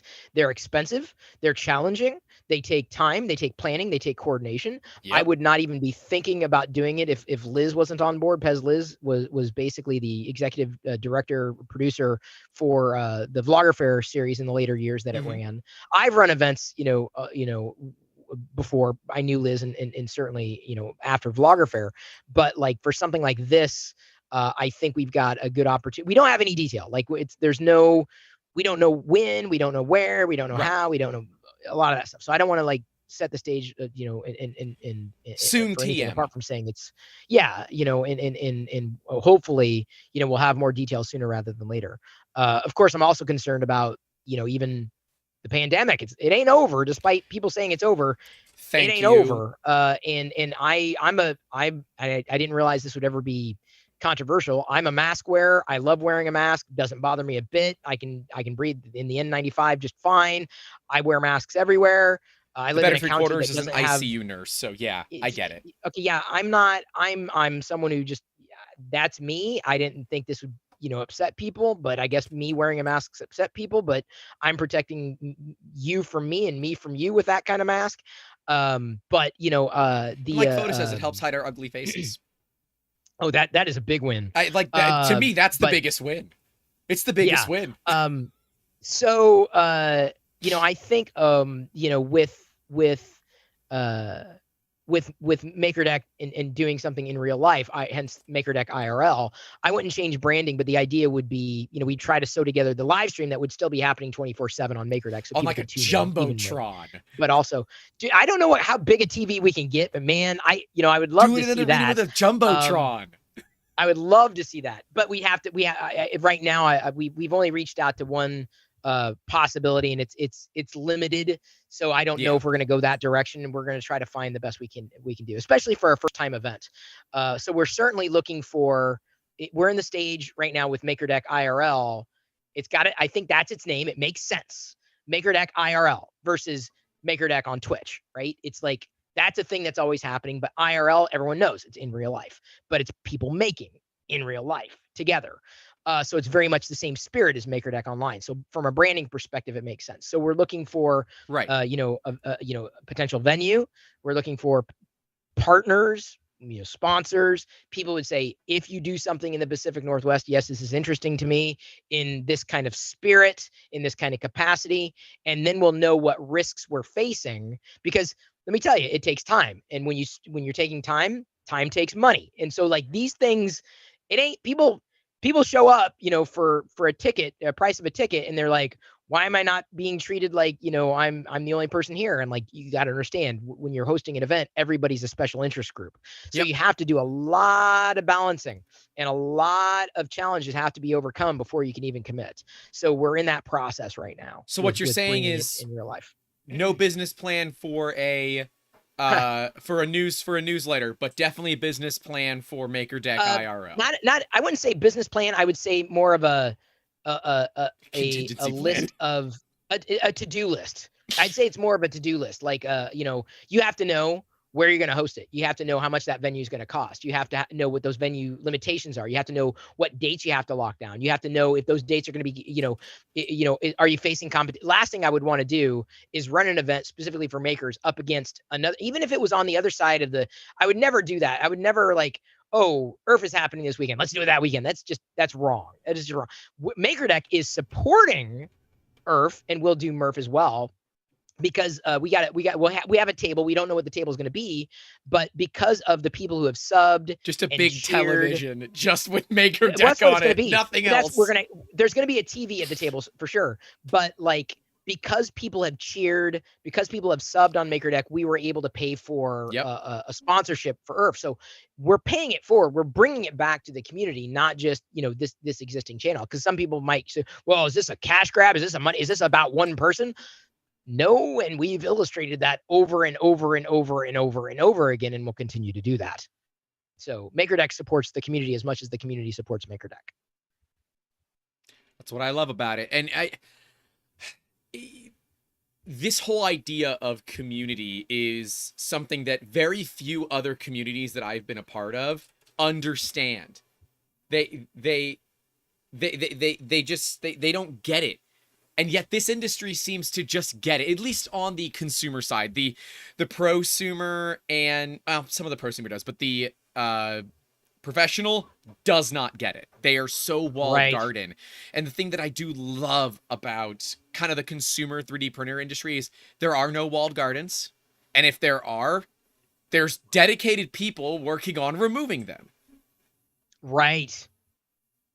Which is important, although sometimes drama happens, and I try to steer clear of that at every opportunity. Mm-hmm. At every opportunity. It can be a challenge. Yeah, it can be. I might have found myself in some drama yesterday and still some today, but whatever. Oops. Yeah, it happens. Commented on a thing about bamboo. You know how that goes. Now I'm tagged in, and now I've got 45 notifications with replies and stuff. Oh God. But whatever. It happens. I would like to talk a little bit about IP with you, because that has been a pretty consistent topic that we've covered, and what your thoughts are regarding intellectual property in this industry. Okay. I'm first, let me say, first and foremost, I'm not, any what could be determined anywhere near a lawyer or an attorney or anybody who understands law. We had one on last week. Don't worry about that. Okay. Nothing I have is advice. Nothing at all. It's just a perspective. It's just an opinion. And before I move on to answering this question, let me mention Andrew Rogers, aka the Silver Sunbeam, just chat. He says, even though MakerDeck wasn't a sponsor for MERF, there were still a bunch of us repping it while we were there. Having made things, they actually printed those things that I was showing you. I saw, and they were giving them out. They printed, they were handing them out. Deuce Falchion ended up doing a whole bunch of like laser cut things. It was amazing. Sithler Britt was there. She was handing out swag that Fix'em Dude made that sent it. So it was great. MakerDeck had a presence. And that's the beauty. I think that's the most exciting part about doing MakerDeck, is it was a project that excited more than one person, not directly connected to it, to do that. Right. Like that is just, and I don't mean directly connected to it. Like, I mean, like they didn't own, right? They're not operating. They're just there. They're there to support it. Right. That tells me that what we're doing with MakerDeck is very, very, very much a community oriented type of project, and will continue to be that. So now to answer your question about IP, clearly I'm the wrong person to answer this because I am biased. Everything I print, by and large, is inspired by Star Wars, right? In one way, shape, or form. So I don't, I can't really, I can't speak with any degree of authority one direction or another, apart from saying, it's not up to me. And if a company says they don't want you to do something with their IP, they're well within their rights to tamp down. Yep. I can't fault them for that. And I won't fault them for that. I'm grateful that I can do what it is that I do. It's part of what makes 3D printing excited for me, but it also, I will say this, it has not dampened my love for buying. I'm fiddling with a Star Wars slinky here, and drinking out of a Grogu cup. So it has not, squelched my love for buying Star Wars merch or getting Star Wars stuff. but it lets me do something that with the Star Wars brand that I couldn't otherwise, like create a little Death Star dice chamber that's holding kyber crystals that I printed out, right? Yep. Or printing out a Grogu in this wacky that is filament, really cool, right? filament. So yeah, isn't it wild? It's really good. But and yeah, I the love it. split Or from blue to red right in the middle of Grogu, like, I know, come on, dude, it's perfect. But even the Cali dragons, the tiny Cali dragons Yep. are great in the triple color. Sorry, I I'm gotta not make exactly a those. turntable, but I haven't printed these the are so Cali quick. They're so Dragons. easy. But like I've got like Fix 'em Dude ended up, this is in again, because I just have it here. My Maker coin, I had an idea for what I wanted. And so there's that, remember that Chris Pirillo Darth Vader Yeah. logo that Joel printed. It was designed by somebody else. Kelly Ishikawa designed the model, but Fix 'em Dude ported it to the Maker coin or creator coin here. And I couldn't model this. I don't own Darth Vader, but I thought it'd be kind of cool to have the Darth Vader, helmet behind my face. But then on the other side is the Imperial insignia, right? Yep. So, I thought, do I own that? No. Is Disney going to come after me? They might. And they say, hey, stop doing it. At which point I'm like, yeah, okay. Then but, you get a cease and desist you can frame and say, I made enough of a wave that they noticed it. I got to see, the only real professional cease and desist I ever got was from Microsoft in a cute way. It was it was done in a very fun way. How do I explain it? So years ago, I've had a fun one too. I understand. It was Windows Vista Beta 2, I think, people were having problems downloading it. So what we did, an old friend of mine, ex-friend now, and an ex-employee as well, we seeded a torrent of the Windows. The hash was public and everything. We set up a site, vistatorrent.com or something like that, and people could download Windows Vista by way of BitTorrent. And we seeded Vista Beta 2, I think is what it was. And so we used BitTorrent back then. And they said they knew us, that we knew who they were. They knew who we were. And they said, you can't do that. You can't do that. And so we got the cease and desist and we had to take it down. But then they gave us, I don't know if I have it anymore, but like it was a letter framed and they handed it to us and we were smiling for a picture. It was in good fun, right? Because they knew we're not changing it. We're not doing it. We were trying to help, right? The community was trying to help. But they have to protect their intellectual property. They do. And I totally understood it. So I totally got it. They made it fun. So, the line I believe that gets crossed with IP and 3D printing is when you're making money with it.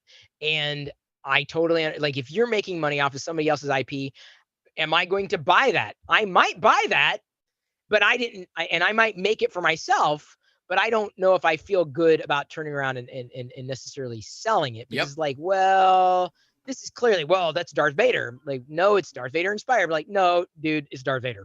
Like, I don't feel good about that because then it opens me up to litigation, with, a litigious, potentially litigious company. And so I think people walk that line. And I think right now it's not a problem. It becomes a problem when they're having problems with their money. Like when they're not selling enough, then they're going to start going after this, that, and the other person. Or they see a market that they weren't touching, then all of a sudden they want to touch. Then they want to, and then they're like, no. Hasbro, I think, briefly experimented this with some of their IP years ago. I don't know what happened with it, but like right now, we're in the Wild West. It's still immature. Most people can't 3D print. Most people don't have the equipment. They don't have the inclination to set it up. But in 10 years, 20 years, I think we're going to have different conversations. I think they're going to tamp down big time because right now, nobody's got access. I mean, there are people who have access to files and all this stuff, but there's not enough of a drive. It's like, right. When there are more 3D printers out there and they're, growing. But I mean, from a consumer standpoint, then you're going to see the change happen. Then you're going to see people really go, no, you cannot make these models. I feel like it's when Apple makes you can make these models. I don't think they're going to get into 3D printing. It's not. I don't think they will either. But I have a buddy that's like praying for it because he's like, if I get a printer from Apple, it will just work. I said, yeah, and it might cost you $20,000. Yeah, Google maybe, but it's a different type of product.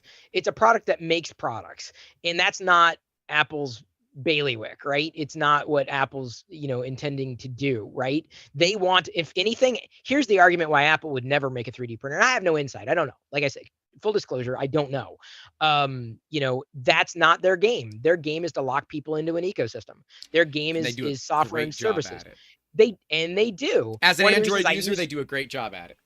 I use Android, but I also use iOS, and I also use Mac OS, and I also use, I got, you're all over. I use all the platforms. I am, because every one of them has a different, benefit and series of drawbacks. Right. But the reason Apple would never make a 3D printer is not because they couldn't sell their own filament. It's not because they couldn't manufacture something and make money. It's just the things that they're made, they can't monetize. Right. The things that are made, and they want to continue to monetize those things, and that you can't effectively do that. So I don't think they're a manufacturer of that kind of product.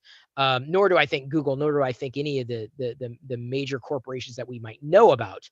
I don't think it's in their ethos. No, that could change. But like I said, it could change. Plus, here's another reason that it wouldn't happen. 3D printing is not necessarily environmentally friendly, and we're not just talking about the spools, the plastic spools that often get chucked. The support, the plastic, right. Well, forget that. I'm just talking about that's another example. But this is not going to biodegrade that. No. I know of. It's certainly not within my lifetime. So there's no, they would take a major hit environmentally, for companies that pride themselves in being environmentally friendly. Yep. And making eco-friendly products. So you can tell your friend, there's too many. Yeah, no, it's never going to happen. It's going to require infrastructure. And I've said this for years. I have trash bags full of plastic spools of failed prints and I have them separated: PLA, PETG, ABS, and others, because it's exotics. And because there is no local recycling facility around me that will do it. And the closest one is 50 miles each way. It's crazy. And I don't want to just throw it away, because then I'm contributing to the exact problem. We talk about how 3D printing is additive manufacturing and how it has, basically zero waste when compared to subtractive. Except there are businesses all around taking the waste from subtractive manufacturing and turning it into raw material. And there are very few businesses surrounding doing it for additive, and the ones that do require you to ship it in. And that alone is a big enough stopgap for most people that they don't get into it. And I totally get it, because it comes down to a moral, ethical, personal obligation. And it becomes tough. I just bought a new Darth Vader cake tin, but we'll melt down the excess filament. It's all PLA. Melt it down into cake molds, so they become collectibles themselves. So there's nothing that's really wasted. I used to do that. We used to make our own filament. We had a Philostruder, but I'm not going to do that. It's so loud, and it takes 48 hours to make a kilo, Chris. Not gonna do it. Yeah, no, it was fun back in the day when filament was $60 to $80 a kilogram. But now when I can buy from USA manufacturers for $20 or so a kilogram, or from basically anyone for less than 35, there is no reason for me to make my own. I was making rainbow filament before it was cool. I just really sucked at it. It is just one of those cases that I agree with you. This industry has room to grow.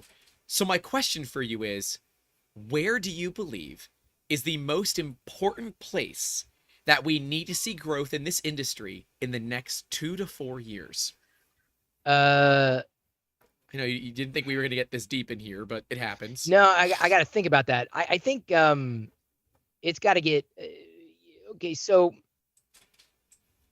it's a trickle down thing, right? It's how making things easier. And I realize it's a bit nebulous for me to say something like this, but easier in the sense of more accessible. And I think that when the process, I mean, it's relative. Once kind of what's going on, how to do this, how to do that, how to do the other thing, it's inconsequential. I'm still not I'm not a hardware guy. I never Mm-hmm. will be, right? And getting a new printer is not interesting to me because I don't have a business around it. I don't necessarily want a business around it. Right. But to make it easier, more accessible, more sensible, more approachable. I understand, like, one example. I was spoiled by auto bed leveling, and I didn't realize I was spoiled by auto bed leveling until I Yeah. tried a printer Oh, that it did not have spoils the auto hell bed out of leveling. you. Right. And I'm just like, why would I ever use a printer that did not have auto bed leveling? That sounds like a complete waste of time. Well, Yep. because it's cheaper. I'm like, yeah, but like, I'd Why? rather spend the money to have something, that works like that. So Preach. adding those types of features, and making it more intelligible and making it, far more palatable, I think is Mm-hmm. going to make it easier for people to use. I don't Yep. think anyone could complain about that. You still got the tinkering aspect of things, but making it such that it doesn't have to be a pain in the ass. And anytime you can make something not as much of a pain in the ass, I think it's a big win for everybody. And then you has the trickle down effect where more people get involved with it who otherwise wouldn't get into it because it's too much of a pain in the ass. So, there are those factors at play. So I think, making it a lot more user friendly, I think is the way it needs to go. And I know some people are going to disagree, like, because I'm not saying they're gatekeeping, but I believe that making it more user friendly would make it easier for me. And Yep. I understand enough to be dangerous. I know enough to operate a Prusa Mini. And a Bamboo is good. It has I room to haven't grow, had as much experience. It definitely does, but but as do they have Prusa. room to grow with software. Their software needs to improve. The Bamboo software is really not, and I've said this before, other people have as well. It's not where it needs to be, Yeah. but Bamboo is doing things. This is not an endorsement. I'm not, definitely not a review, but they're doing things that turned enough heads, to go, wow, okay, now this would normally be something that was available in a $2,000 machine, but it's available in a $1,000 machine. It's the trickle down. It's bringing that technology and bringing these features and bringing these options and Mm-hmm. making them available to more people and more printers. Right. I mean, that's the nature of the technology, but I think where 3D printing needs to go is it needs to be far more user friendly. And do not sit there and tell me, oh, it's user friendly now. It is Bullshit. not. No. It is not. I Go ahead. I worry because the industry already saw the suicidal race to the bottom, and resin to me got so cheap that it became dangerous. Because if people don't understand the risks involved, they're going to hurt themselves. And Right. the damage there is it probably won't kill you, but it will likely give you chemical burns. You'll get allergic Right. to it. If you have fish or wildlife in the area, they can kill them because they're much more sensitive than we Wow. are as humans. But when Wow. you can get a printer for $200 that prints in a chemical that is ostensibly toxic, is a bit of a problem to me. And By the way, you get the bonus points for using the word ostensibly correct and in context. thank you. Yeah. And I love them. I have 11 resin printers because they're so Wow. damn cheap that I have 10 separate resin materials and one printer as a backup. Because as a Wow. business, it made more sense for me to get that many printers and let most of them sit idle 85 to 90% of the time than it did Right. to get one, clean vats, have spare vats laying around. It did not make any sense at all to do it that way because they're $200. But that means that people that get Right. water washable resin will wash it in their sink, not understanding that Right. they're poisoning their waterways, which is potentially being filtered into drinking water. And when we look at FDM, right, the dangers of FDM. Okay, cheap FDM printers that don't have thermal runaway are fire hazards, right? We know this. Right. You have a burning potential, but outside of those two major issues, and of course, particulate matter, which Right. Right. UL is currently undergoing an investigation on that. Which, if Oh. they do actually, yeah, I've got buddies, and they basically said your industry is about to get hurt. Their understanding is that the particulate matter that comes off the 3D printer is pretty insane. Now, compared to nothing, it's ridiculous. But compared to Right.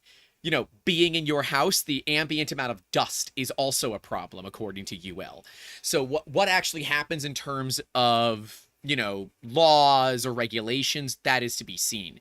But UL is looking to bring out standards for air quality when it comes to 3D printers. Both Uncle Jesse and I bought the Amazon air quality meter. Looking at it, I'm a little scared. I don't know if I actually want to set it up because, like, that's a smart device that's constantly measuring my air, and it's a little bit weird for me. But, ultimately, I think that there is a danger to it. And as someone that's printed with some really nasty materials, don't ever print in fire retardant materials inside. Don't ever do it. It smelled so bad. And it was a heavy smell, so it got into fabric. Wait, are you talking? What filament were you? What filament are you talking about? Specifically made fire retardant filament. Yeah, so this was a fire retardant ABS. I still have like 4 kilos of it. Right. And it's got a fire retardant. It's rated like it's UL94V0, so it is fire retardant. It does not catch fire. And it's about $90 a kilo, which is fine for what I was doing. I didn't care. But that stuff smelled so bad, I had to take it out. I'm like, oh God, so I can smell this. And that means that realistically, I can also smell the PLA. I can smell the PETG, but I'm used to it. Right. Or the particulate matter is so fine that I'm not noticing it. And that's a bit of a problem. Filmosaur is asking to link the air quality device. I don't want to link it until I test it and verify. Because I do have an actual air quality meter, like a real one. And I'm going to test it up against the Amazon one. And if it's not even close, I'm just going to return the Amazon one and say no. But yeah, looking at home filters, like my air handler is in the same room that my printers are in. So I change my filters often. I make sure that I keep them fresh. I'm looking at putting in larger filters. Those are things that you don't understand. Like when I run resin, I have a VOC filter specifically for resin so that I can filter out the air in the room because it smells. That to me is the problem. And I don't know if we're going to find a solution to it because carbon doesn't work. It just gets rid of the smell. It doesn't get rid of the particulates. HEPA works, but it needs to be changed so often that nobody's going to utilize it. And once it gets clogged, it stops working. So I'd like to see a change in that. Yeah, smart. And I think that's what gets us closer to the user friendliness. I agree. AI camera detection that will detect failures and stop your print for you. I think Bamboo has something like that. Directly integrating into apps that we're used to. But which one comes first? I don't know. Competition will do it. Competition will do it, dude. That's the thing is the conversation has to start and then competition takes off. There is nothing more that I want than Bamboo Lab to incredibly succeed and kind of force this new era of, okay, $1,000 is actually okay to pay for a printer because it comes with all of these features.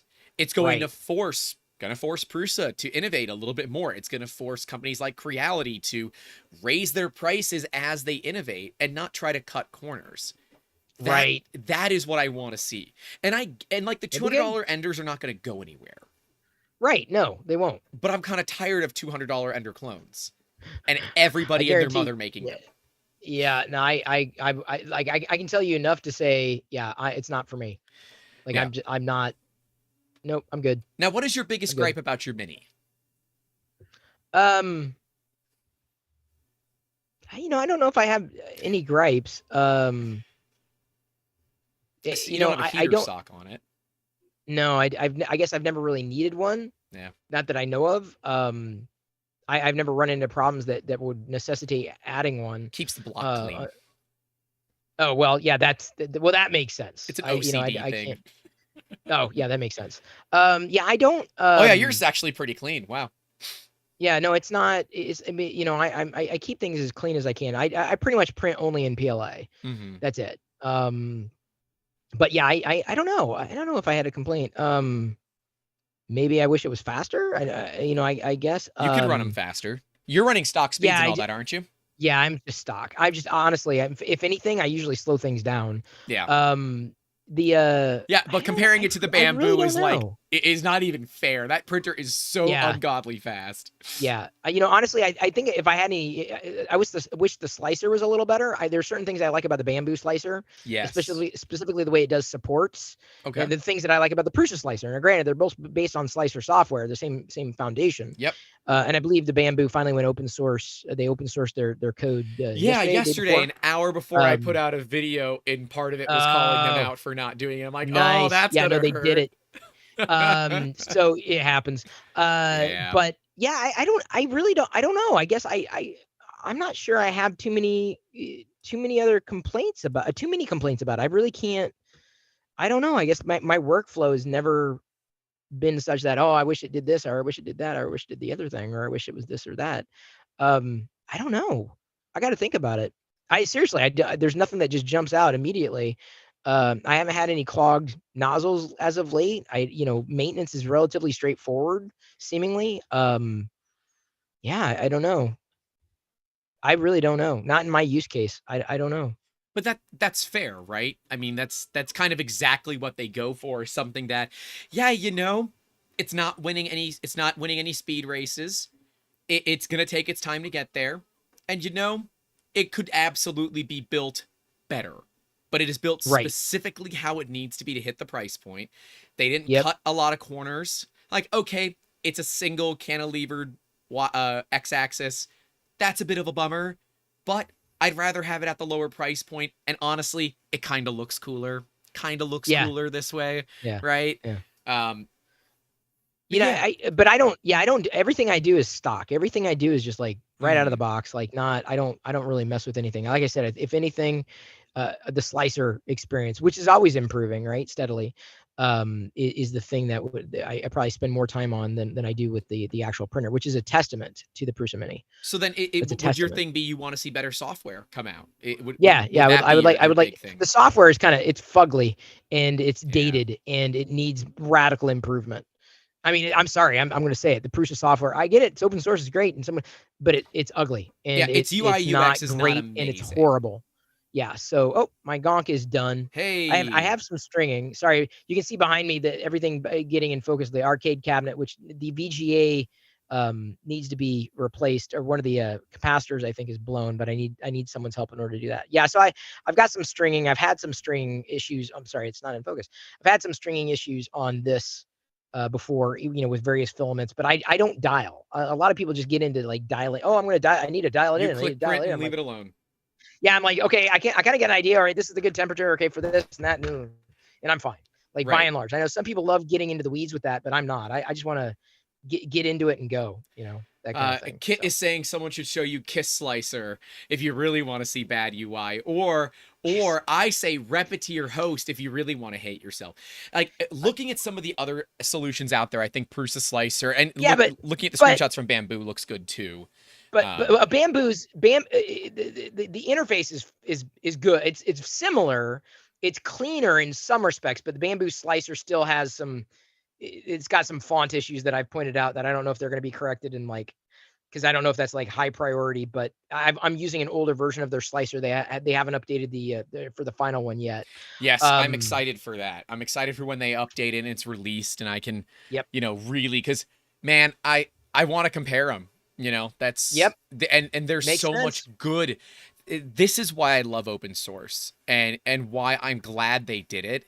I'm bummed they did it as late as they did, but I'm glad they did it, period, because so many companies haven't. Right.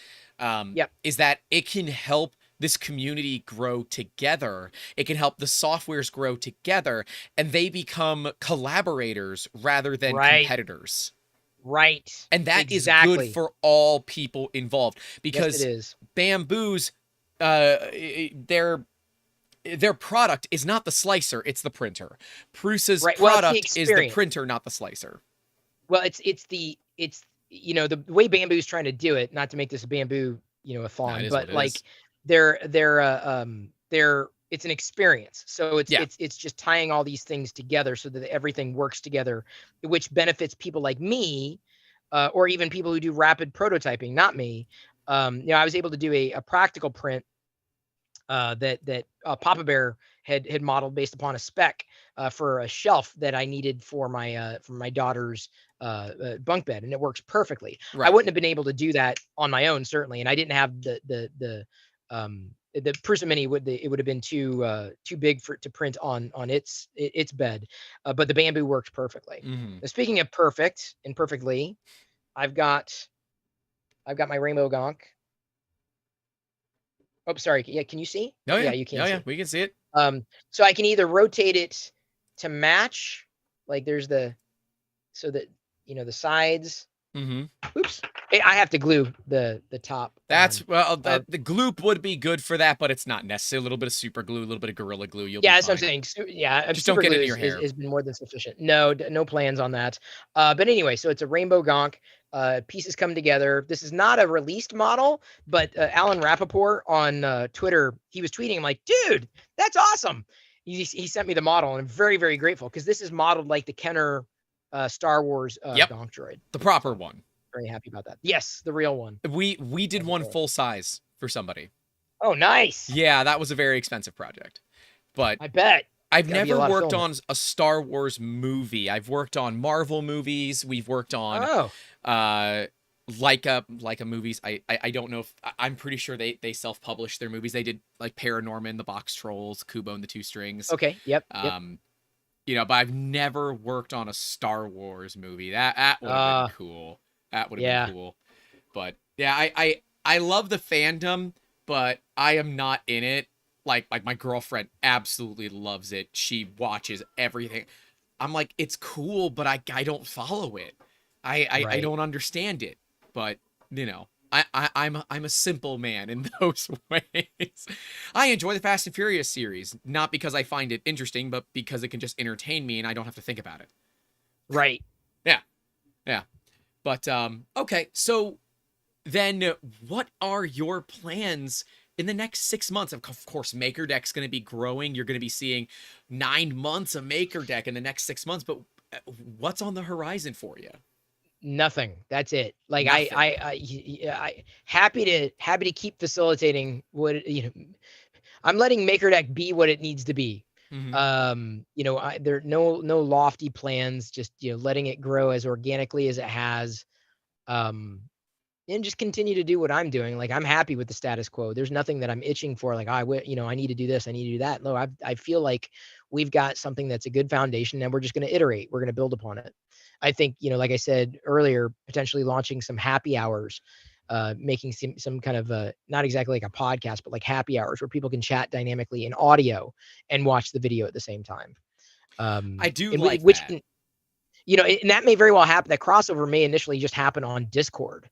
Because we've got Discord stages, and it's inconsequential to connect that Discord stages to the actual video itself. So I think that's where we'd have the crossover. So I mean, it's not lofty. Continue to work on or try to firm up plans for an event. But just maintaining status quo, and iterating and growing as organically as we have. That's what I appreciate, right? You're not trying to grow too big for your britches. It's just gonna happen when it happens, and if it doesn't happen, it doesn't happen. Doesn't happen. Exactly. No. So what is that one goal that you're looking for in life that you haven't gotten there yet, and how can we all as a community help you get there? Retirement. Retirement. Getting back to, I would love to find my way back to independence that I enjoyed, for 20 years. But it's not in the cards right now. I've got a good job. I'm very happy to have it, but I do miss independence. MakerDeck may very well be the gateway back to that, but that's going to take a lot more time and a lot more building and a lot more that doesn't exist right now. But I think the foundation is there. I would love to see, myself work into, a permanent position with MakerDeck would be great. But right now it's just it's more of a passion project than anything. I like it. I like it, man. You got any final words of thought for the audience out there? God, we covered it all. We really did. I'm always looking. I'm always looking for more Star Wars stuff. If anybody models things, you could always make some Star Wars stuff. I'm happy to print. I can't print all of it. I like the smaller things. I'm not into the bust as much, although I have printed a few busts. I like the figurines. Is there a Star Wars character that you don't have that you want? Yeah, Liz wants me to say 9 num, and I've angled for at least Wexter to do a 9 num. He did the Admiral Akbar because I mentioned it, but that would be cool to have a 9 num. 9 num. My camera hates A red, lot of but those big this is characters. the Admiral Akbar model. Oh, nice, nice, nice. Okay, I like it. I know Amber always wants more Ahsoka models. That's all she wants. She wants more Ahsoka models. That's her Ahsoka. There's a good, yeah. The sportless Ahsoka model, a sportless Ahsoka bust is probably one of the better ones that I've I seen. made that for her, the max build volume of Mark 3S for Valentine's Day Nice. last year. I did a big one and it kept failing, and then I ultimately just went with a standard size, 100%. I think I wanted to blow it up a little larger, but it turned out well. Mine kept failing, but it was bad filament. It was a bad roll of silk that just kept clogging. So I just went with like a generic color that I had. She's like, "Oh yeah, I'll paint it." It has never been painted. Yeah, of course. I plan on never doing that. So, dude, that might be your next step. Getting into no, I'm good. No, I'm good. I'm good. It's fine. Don't need to push it. Well, Chris, I greatly appreciate you coming on, especially last minute. For those that don't know, I literally put a call out to Twitter Thursday. Fixum dude tagged you, and you're like, "Sure, what the heck, I can do it." But I'm missing my Saturday morning cartoons. Saturday morning cartoons. And more importantly, the Saturday morning cartoon commercials. Oh, man. Yeah. Yeah. Well, I got to get back to them now. Yeah. There's still time. In the afternoon, it won't have the same feel. I have errands to do, but yeah, that's my jam on Saturday mornings. Well, I appreciate I'll have my cereal tonight. And you're gonna be on streaming tonight? Yep. Streaming as always on my channel, and then of course over I gotta figure out what my next print is going to be for on MakerDeck. I've got to print out a few other things, so always busy. If I'm not doing one thing, I'm doing another. And one final question, Bob wants to know, what is your favorite cartoon?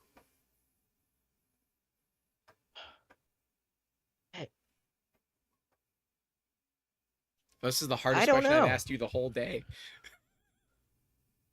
I don't know. I don't really have a go-to. I mean, I don't know. There's so many. I don't know. I'd certainly say it's probably pulled out of the 70s or probably pulled out of the 80s. If I had a favorite cartoon, it'd probably be pulled out of the 80s. So I enjoyed a lot of them back then. So many. I don't know. Right after that, I'd almost probably say Transformers, even though I never had a Transformers toy until I was an adult. Probably Transformers, if not G.I. Joe. Okay. Maybe Mask. But they're not like old I mean, I just enjoy He-Man, maybe. Like there's so many, but I'd probably say out of the 80s era cartoons, easily. Awesome. I'm gonna make it general. I don't have a favorite. I really don't. Believe it or not, a lot of Thundercats in the Thundercats. Yeah, in the comments. We got Transformers, Captain Planet. Yep. Never got into Captain Planet though. Yeah. Droids I was watching this morning. That was my Saturday morning cartoon this morning. Droids. Well, I do appreciate you coming out. Everyone, go check out Chris Pirillo on all the social medias. Go follow him over on Twitch. I will see you guys later this evening because I'm going to be hanging out in Chris's chat later this evening. And of course, Maker Deck. Go watch. See, I wish I could raid from YouTube into Maker Deck. Now, that would be cool. But I can I raid on Twitch? Let's see. You can use the raid command on Twitch. Yeah. All right. Well, then we'll raid Maker Deck for the 2 people over on Twitch. But yeah, I appreciate you coming out and spending time with me, Chris, and as well. Thank you so much for doing it on such a short notice. Happy to. It was fun. But yeah, man. And to everybody out there, stay safe out there. Don't forget to call your loved ones. And as always, keep making awesome. Have a good one.